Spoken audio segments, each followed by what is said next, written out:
ang bawat sandali. Gusto kita hindi may kukubli. Maghihintay hindi magmamadali. Kaya dahan-dahan, walang alinlangan. Nais kong malaman mong ako'y nasasabik na. Makita ka, mahagan ka, mapakita sa'yong ika'y mahalaga. Di mawawala, di mangangamba, pagkat tayo'y tiwala sa isa't isa. Oh. First time natin dyan is 7-Eleven. Hindi naman tayo nagkapit sa work, pero nagkita tayo. Ano? Which is totoo nga. Pagka isang tao is lagi. Ano na sa'yo? Connected na sa'yo? Yes, yung Power to the Universe nga. Ano, hindi ako naniniwala sa coincidence. Talaga naniniwala ako sa red string. Baka talaga tayo red string, ano? Yung para bang meron invisible red string na tayo talaga for each other. Di makapaniwala, nandito ng hiling kay Sabi kayo, ay sabi. Pag si groom daw nakita sa aisle, hindi umiyak. Take two, pasok mo na. Tanong ko sa tala ay bakit pag-ibig na bigay ay langit. Nandito ka na, di na ako mag-iisa. Ngiti mo sa aking mga mata, di hayang mawala. Tingin mo lang, alam ko nang ikaw na nga. Sobrang thankful ako kasi alam mo yung gabi-gabi kong pinag-isa. Yung dati saan kita gabi-gabi love. Eh gabi nga, alam mo, makagawa ako ng bawo. Bagay na bagay talaga yung Ecclesiastes 3:1. Everything happens at the time God chooses. Hindi ko may paliwanag eh. Parang alam mo yung akala ko okay na. Tapos ngayon, iba yung pakiramdam mo, hindi ko sobra. Na-excite, na kinakabahan. Kasi ito na. Takot sa pag-ibig ay nilisan. Pag-ibig mo'y hindi ka bibitawan. Nandito ka na, di na ako mag-iisa. Ngiti mo sa aking mga mata, di ay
mga mahalagang pangako na inyo ngayong gagawin. Susundin ang kalooban ng ating Amang sumasalangit, ang inyong mga buhay ay mapupuspos ng kapayapaan. At ang tahanang inyong ititindig ay mananatili, dumating man sa inyo ang iba't ibang mga pagsubok at kahirapan sa buhay. Jade, pakinggan mong mabuti. Tinatanggap mo ba si Camille na maging tunay mong asawa upang kayo ay magsama alinsunod sa banal na utos ng Diyos sa kalagayan ng matrimonyo? Iibigin mo ba siya? Aaliwin, papupurihan, aalagaan sa pagkakasakit at sa kaginawahan man. At hindi ka na makikialam sa lahat ng iba. Bagkus, kay Camille ka lamang tatahan samantalang kayo ay nabubuhay simula sa araw na ito hanggang sa paglagot ng iyong hininga. Opo, Father. Camille, tinatanggap mo ba si Jade na maging tunay mong asawa upang kayo ay magsama alinsunod sa banal na utos ng Diyos sa kalagayan ng matrimonyo? Iibigin mo ba siya? Aaliwin, papupurihan, aalagaan, kahit na pagod ka pa galing sa trabaho. At hindi ka na makikialam sa lahat ng iba. At instead, mula ngayon, hanggang sa dulo ng iyong hininga, si Jade lang. At sa kanya ka lang tatahan. Opo, Pastor. Gumawa pa ako ng kodigo ba kasi makalimutan. First of all, I want to say thank you to God giving me this opportunity. He was so great that He gave me such an amazing woman like you. You are my answered prayer, my everything. Naalala ko pa when I first saw you, sabi ko sa sarili ko, napakaganda naman niya. And yun nga, inisto kita. And then nag-start lahat. I try to talk to you and sabi ko baka hindi mo ako mapansin. Pero syempre, sabi nga ng iba, paano mo malalaman kung di mo susubukan? So I try pursuing you. And as the day passed by, unti-unti kitang nakilala. You are a loving daughter to your parents and so kind to your siblings. You always want what is the best for them. And because of that, mas lalo kitang nagustuhan. You are a kind-hearted person. And I decided to court you. At first, I'm so intimidated. Kasi, at your status, ang daming mas better para sa akin, pero pinili mo ako. Di ko nga alam kung makakapasa ako sa standards mo. So I pray every night to God to win your heart. And yun nga, He gave me an answer and He said yes.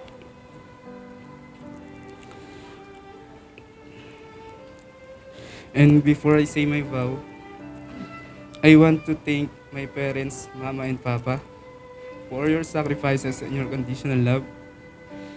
Thank you for always supporting me sa lahat ng bagay sa aking kasal. And to your parents, Mama Luz and Papa Francisco, for accepting me into your family. Thank you po. And I promise to you and to God to love and protect your daughter every time.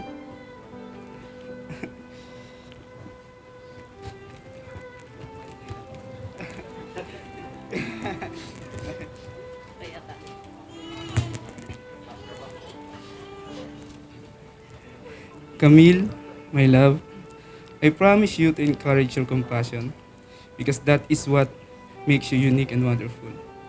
To support you and be your number one fan in all the things that you want to do. To take care of you and be your personal doctor even though I'm engineer. Promise to nurture your dreams because through them your soul shines. Promise to be your partner in all things, not possessing you, but working you as part of the whole.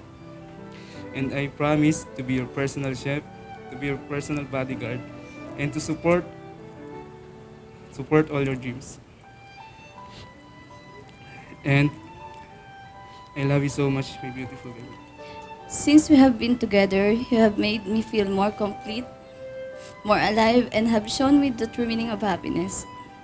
You have captured my heart by being exactly who you are, the sweetest, most loving, compassionate, and sensitive person I have ever known. Not so long ago, I prayed to God that I hope makahanap ako ng lalaki na mapagmahal sa pamilya, sa nanay especially. Because in that perspective, I can assess na magiging good husband siya and a good father in the future. You have shown me how to love with passion, purity, and unconditional acceptance. You always say na you are blessed to have me in your life, but the truth is, my heart cannot contain how happy and blessed I am to have you. As what written in my living Bible verse, Ecclesiastes 3:1, everything happens at the time God chooses. Then you came right on time. God prepares me for 25 years to finally meet the one. That's why today, in front of you, our friends and our family, I take you to be my loving partner, loving what I know of you and trusting what I do not know yet. Love, I promise to respect you as an equal and to recognize that your interests, desires, and needs are as important as mine. I promise to laugh with you when times are good and endure with you when they are bad. I promise to love you, to always strive to encourage you and to inspire you, to believe in you and support you. I can't wait to grow old together, getting to know the man you will become, and falling in love a little more each day. Today, I give you my heart, my hand, and my love without condition, completely, and forever. I love you. Sa aking pangako, laging pagtitiwala. Sa pamamagitan ng singsing na ito, ako'y nakikipag-isang dibdib sa iyo. Sa pangalan ng Ama, ng Anak, Espiritu Santo. Amen. Sa aking pangako, laging pagtitiwala. Sa pamamagitan ng singsing na ito, ako'y nakikipag-isang dibdib sa iyo, sa ngalan ng Ama, ng Anak, at ng Banal na Espiritu Santo. Amen. Lord, itinitiwala namin sa inyo, hindi lamang po ang pag-ibig, kung hindi ang kabuhayan at pagtatagumpay ng tahanang pasisimulan ni Jade at ni Camille. Tulungan mo sila na huwag maging dagdag na problema sa lipunan. Bagkus, sila po ay mabuting halimbawa na sa pamamagitan ng pagtatapat sa inyo, iaangat mo at pauunlarin ang buhay. Maraming salamat po. Sa pangalan ni Jesus, ito pong aming panalangin. Amen. Ako na po kasi nakakasama nila talaga totally sa bahay na never ko talaga sila iniwan. Which is hanggang ngayon naman di ko nang gagawin. Thank you kasi sinusuportahan niyo ko sa lahat ng nagiging desisyon ko sa buhay. Na nandyan kayo nakasupport. Na nararamdaman ko yung pagmamahal ninyo sa amin ni Jade, sa pagtanggap ninyo sa amin. Ang kwan ko lang, magmahalan kayo mabuti. Kung may mga problema, kasama na yan huwag kayong matutulog na hindi matapos ang problema. Yun lang at ikaw nga. Camille, Jade, magmahalan kayo habang buhay. Sa hirap at ginawa, sama-sama. Walang iwanan. Sa ating pong today's star, kay Jade at kay Camille, nais kong ihalin tulad ang pagmamahalan nyo sa chopstick. Yung chopstick. Alam naman natin yung chopstick, yun yung usong ginagamit na ngayon. Kasi tayo, alam mo naman yung mga Pilipino, mahilig manggaya. Kaya tayo kahit mga Pilipino, pinipilit natin gumamit ng chopstick. Ang chopstick natin ay dalawang stick magkasama at hindi mo pwedeng paghiwalayin sapagkat hindi mo magagamit. Kailangan dalawa. So, yun yung pagmamahalan mo. Yung unang stick, ire-represent niya si God. Si God yung center of your life. Kailangan kayong dalawa magiging sentro ng inyong pagmamahalan, ng inyong pamilya ay nakatuon lang lagi kay God. At sa pamamagitan ng ng inyong pananampalataya ay i-guide kayo na magiging mas mayabong, mas mabunga yung pagmamahalan ninyong dalawa. Kasi lahat ng ginagawa nyo ay naaayon kay God. Pangalawang stick ay yung stick to one. Ayan. Una, stick to God. Pangalawa, stick to one. Ikaw, Jade, ikaw Camille, since kayo ngayon ay nagpahayag at sumumpa sa harapan ng mga taong ito, sa harapan ng Panginoon, na kayo ay magmamahalan, kailangan patunayan nyo yan sa bawat oras ng inyong buhay hanggang sa huling hininga ninyo. Sapagkat yung pagmamahalan na yan, yun yung bibigkis sa inyo. Siya yung magsisilbing ilaw at tanglaw ninyo sa pagbuo nyo ng inyong pamilya. Maraming pagsubok pero ma-overcome nyo yan sapagkat yung pagmamahalan ay nasa inyo. Ang nais kong ibahagi sa inyo at maging panuntunan sa inyong pagsasama kung si Sir Edgar ay nagbigay sa inyo ng 2 stick. Ako naman po ay magbibigay sa inyo ng 4 na letrang mahahalaga sa pagsasama bilang mag-asawa. Ito po ay yung LART na tinatawag. Una po, L stands for love.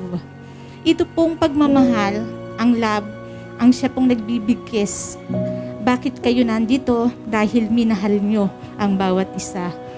Second letter is U, understanding. Kailangan po, hindi lamang po love. Kailangan sa bawat tao, sa mag-asawa, laging may pangunawa. Hindi po natin kailangan o hindi nyo kailangang tingnan kung ano yung naibibigay lang ng bawat isa. Kung ano lang yung makukuha ng bawat isa. Kundi lagi kayong magkasama, lagi kayong magkaagapay, laging punong-puno ng pangunawa. Sino man ang nagkulang, sino man ang sumobra, lagi may pangunawa. Pangatlo ay yung tinatawag letter R, respect. Kasi yung iba, mayroong love, pero kinukulang sa respeto. Especially pag sinasabi niyo po, Pastor, yung ATM. Hindi po ba? Pagka kung minsan sa buhay mag-asawa, hindi po natin kailangan tingnan kung sino yung nagpapasok ng mas malaking ATM, kung sino yung may malaking laman ng ATM. Kundi kung ano, yung laman ng ATM, gamitin natin ng tama, ng angkop sa pangangailangan. Ganon din sa iyo, Camille. Kung ano man ang ilalagay o laman ng ATM mo, laman ng ATM ni Jade, pagkasyahin at mag-imbok para sa mas magandang bukas. And the last letter po ay yung T. Letter T, trust. Tiwala na kung saan man pupunta si Jade, lagi bit-bit mo, bit-bit ng bawat isa ang tiwala. Kasi mayroong pagmamahal, mayroong respeto, mayroong pangunawa. Pero kung minsan, yung pagtitiwala nawawala. Dahil sa selos, kung minsan, yan. Huwag nating tawag dito? Huwag maging sanhi o huwag maging dahilan. Ang T o yung mawala yung yung letter T, yung tiwala, trust. Hindi ulit may makausap siya o may makasama siya. Ayan. Kasi yung pag nawala tayo ng trust, ng tiwala sa bawat isa, magiging bukbok yon ng pagsasama. So kailangan nandun lagi ang pag-ibig, ang understanding, ang respect, ang trust sa bawat isa. And why do I get so nervous when I look into your eyes? And butterflies can't stop me falling for you. And darling, this is more than anything I felt before. You're everything that I want, but I didn't think I'd find someone who was worth the wait of all the years of my heartbreak. But I know now I've found the one. Come close, let me be home for anything.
moment. I've gotta say how beautiful you are. Of all the hopes and dreams I could have prayed for, here you are. If I could have one dance forever, I would take you by the hand.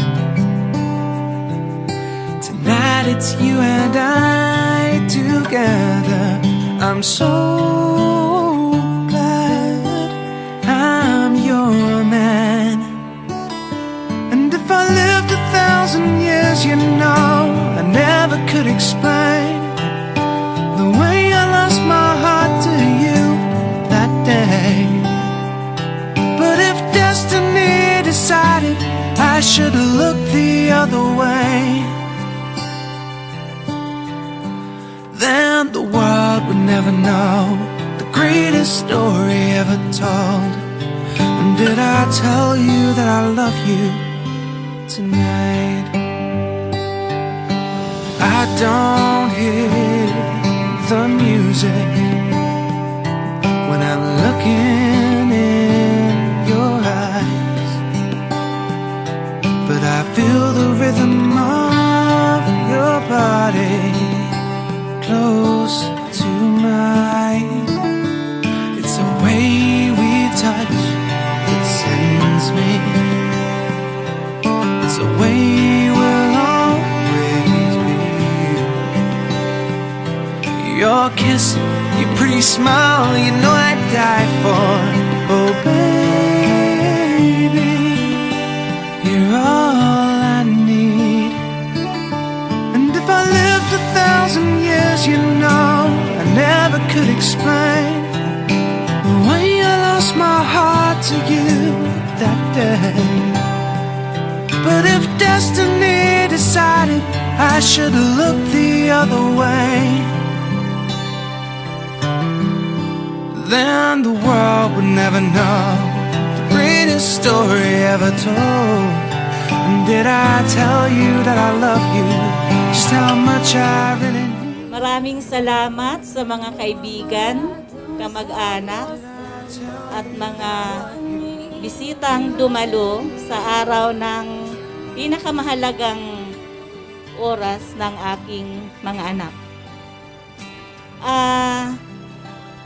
Sa araw na ito ay ipinahayag ko yung aking damdamin para sa bagong mag-asawa. Camille, Jade, alam nyo naman na mahal ka na kayo namin ng papa at mama mo.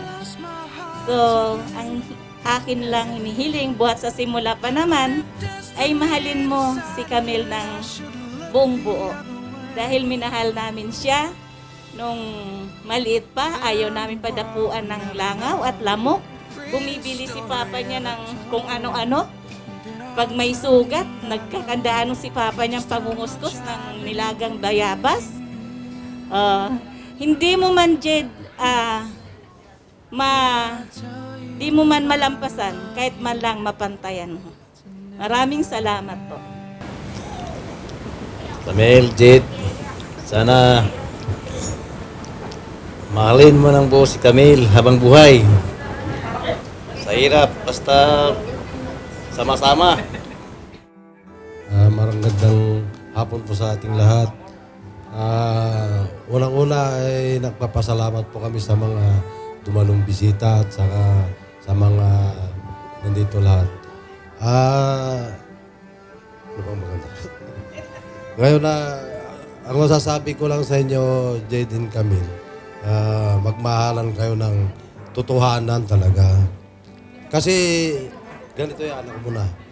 Ganito kasi yan, kasi kung ang pagmamahalan kasi, pag kayo magsasama ng kwan, pag may mga bagay na hindi dumarating yung mga bagay na kwan, hindi nyo pagkakaunawaan gano'n.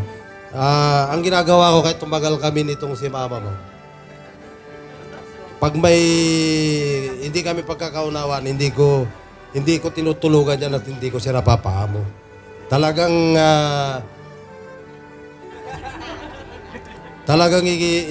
nakikipag talagang kulang na lang lalubod ako sa kanya para yung aming pagkakaunawaan ma-restore bago kami matulog. Kasi pag natulog kayo na may mga galit kayo sa puso nyo, hanggang bukas ng umaga meron pa rin yun. Kaya ang masasabi ko sa inyong dalawa, magmahalan kayo mga anak. Kasi yun ang pinakamaganda. At yun lang. Yun lang. Magmahalan kayo. Magmahalan kayo habang buhay. Kay Jade, para kay ate, mahalin mo siya ng hanggang sa kaya mo. Kasi... Hindi kasi sa amin talaga, sa magkakapatid, ano talaga siya, selfless. Totoo lang.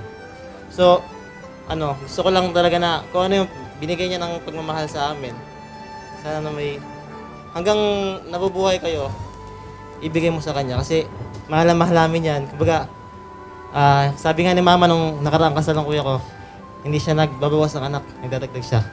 Kaya, ayun, sana lang, pag may di pagkakaunawaan,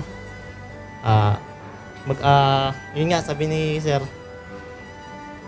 ayusin nyo. Tapos, yung ugali kasi ni ate, medyo, alam mo na, mag-adjust ka na lang. Ayun. Medyo bossy si ate, kaya, pagka, alam mo na, bilang lalaki, suyo na lang. Tapos, madali naman sa pera, madali naman yan pakiusapan. Isang sabi ko lang dyan, may Gcash agad dyan pagtatalpak ako. Hindi pa tayo masyado nakapag-usap kasi nasa barko ako, pero alam ko mabait na tao ka, mabuting tao ka. Bilang third wheel nila, palaging lumalabas, kasama ko sila. Sa short time naman na nakasama ko si Kuya Jade, talagang nakita ko naman totoo siya kay ate. Sana totoo talaga. Huwag kang magbabago kasi kung magbago ka man, yung mas talagang yung sa love, hindi yung magbabagong worse. Ayun. Ingatan mo si ate kasi love namin yan. Hindi kasi talaga sobrang bait ng ate ko. Sana naman, suklian mo. Mahalin mo siya kasi alam mo naman. Message ko lang kay sa kanila. Yun lang, magmahalan kayo ng totoo. Tapos kay Jade, ikaw na lang talaga magpasensya kay Camille.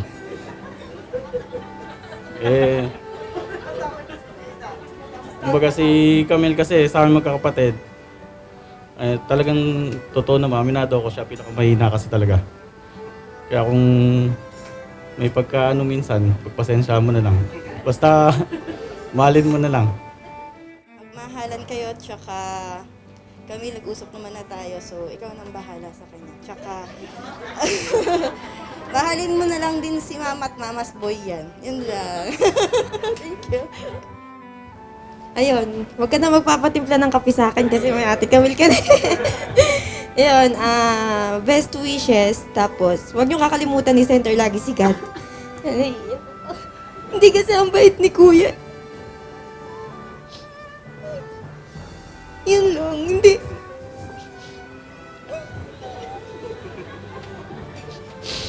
Hindi kasi, sabi magkakapatid, dahil nga magkalapit lang kami, hindi siya madaling, madali siyang lapitan.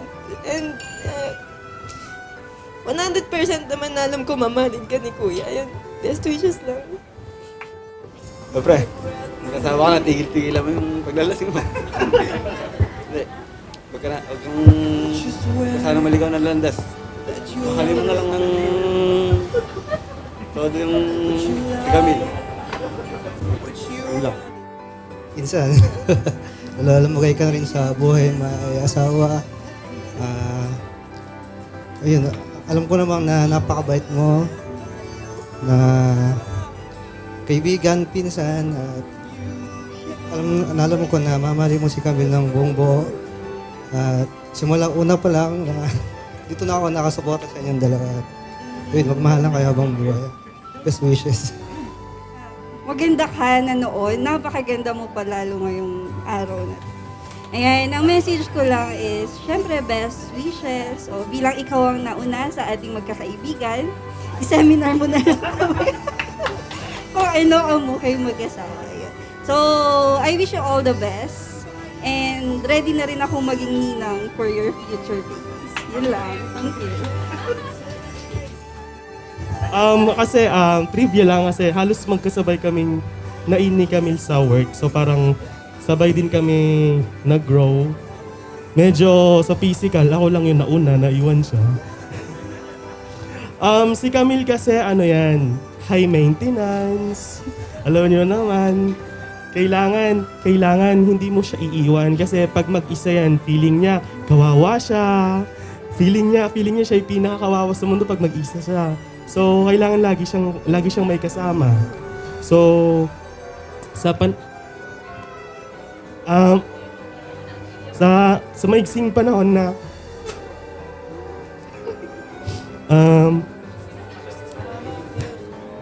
sa maiksing panahon na magkasama kami sa high school, nakita ko siya nag-grow professionally.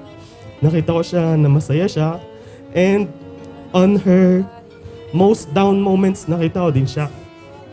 Kaya, sobrang saya ko ngayon kasi sobrang saya niya. At siya, huwag kang umiyak, di papayad yung makeup.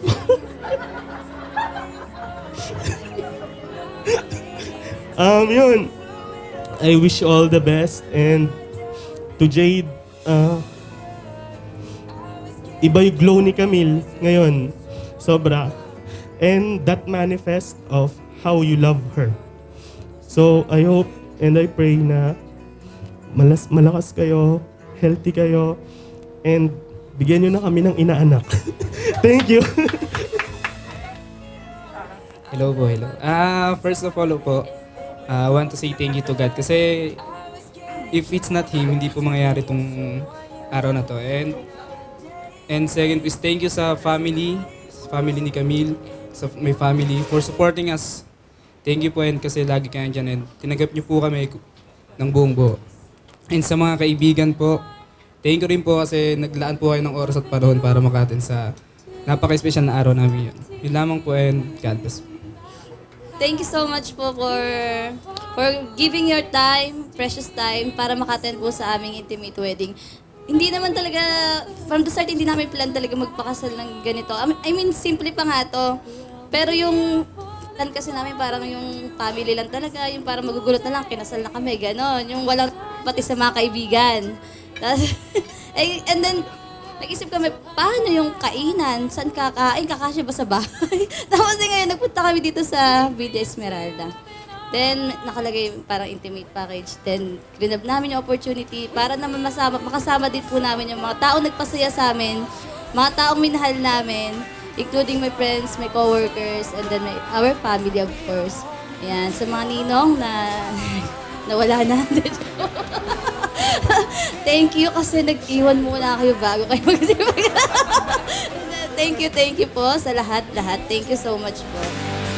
Sooner or later, you got to find something, someone to find you and save you.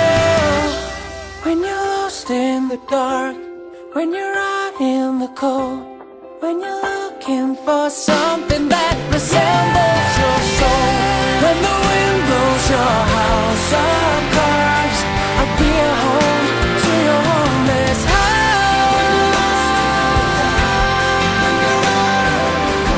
When you're looking for something that resembles your soul, when the wind blows your house of cards, I'll be a home to your homeless heart.